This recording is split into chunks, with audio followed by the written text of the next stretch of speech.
Inshuti za Lorenzo M4 mumeze neza turizera ko mukomeje kugubwa neza aho muri hose. Nzanwe kuri kamera muri aya masaha y'igicamunsi yo kuri uyu wa kabiri Mata 2024. Nzanwe no kubabikira urupfu rw'umutoza wa APR FC, n'umutoza wongerera imbaraga abakinnyi, akaba ari umutoza w'umunya Tunisia yitwa Adel Zirane. Uyu mutoza ni inkuru zisohotse mu bitangazamakuru, inkuru ibabaje agahinda mu by'ukuri itunguranye ku mutoza bitigeze bitangazwa ko arwaye. Mutoza rwose ngo warusanzwe ameze neza. Uyu mutoza rero rwose ngo akaba yaguye iwe ahatuye iwe mu rugo. Abakinnyi byabatunguye, abandi batoza byabatunguye muri APR FC bose. Ni inkuru y'inshamugongo itunguranye cyane no mu muryango w'abasportif muri rusange. Mbere ko mbabwira detaye, ndabanza nkomeza abakunzi ba APR FC bose muri rusange, abayobozi ba APR FC, abakunzi b'ikipe mu Rwanda ndetse no hanze y'u Rwanda, kubera ko iyi ni inkuru y'akaboro kandi y'inshamugongo. Iyi nkuru nyibonye mu bitangazamakuru gisohoka mu masaha y'isa 8 kuri wa kabiri.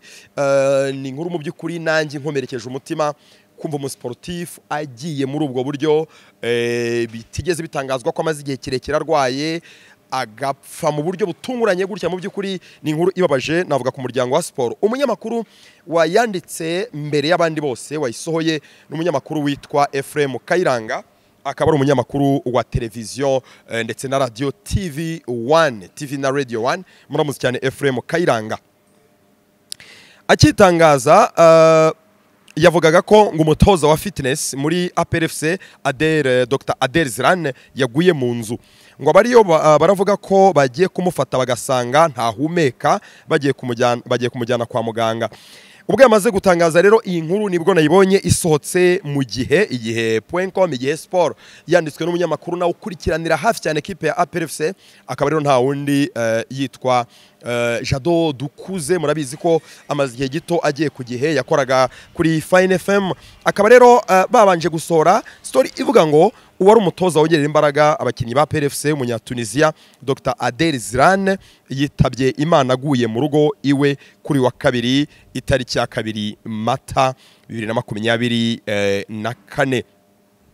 Inkuru rero banditse, article banditse ku gihe, birumvikana ni sortie mediatique ibabaje, n'imbaraga zo kwandika inkuru ku munyamakuru biragorana cyane. Yanditse ngo umutoza wongerera imbaraga abakinnyi ba APR FC umunya Tunisia Dr Adel Zirane yitabye Imana aguye mu rugo iwe kuri wa kabiri itariki 2 Mata 2024. Amakuru igihe ifite nuko uyu mutoza yitabye Imana ubwo yari mu rugo iwe, aho abakinnyi na staff babibwiwe ubwo berekezaga mu myitozo kuri wa kabiri bagahita basubira iwabo. Dr Adel Zirane yarafitanye amasezerano y'umwaka umwe n'ikipe y'ingabo z'igihugu azarangirana n'uyu mwaka w'imikino. Abatoza bose amasezerano azabarangiye bo muri APR FC, ntabwo ari ikintu gishya.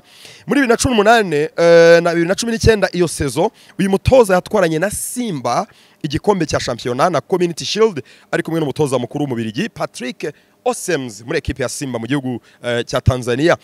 Mu mwaka wakurikiyeho 2019 na 2020 yatwaye ibikombe bitatu birimo icya shampiyona, igikombe cy'igihugu na Community Shield ari kumwe n'umubirigi Sven van den Broeken, akaba ari umutoza nawe w'umubirigi nyine watoza equipe ya Simba.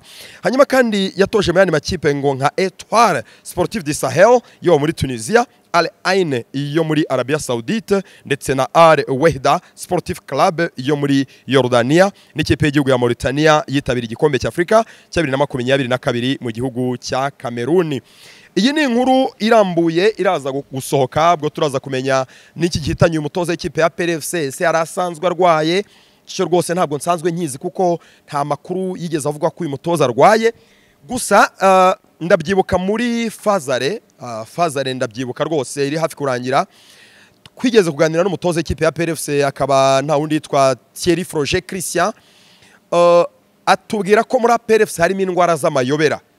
Ubwo yavugaga ko abatoza bamwungirije harimo urwaye, yanavugaga uyu nguyu witwa Zirane Adel Zirane, icyo gihe ngo yararwaye indwara rwose ngo y'amayobera atazi.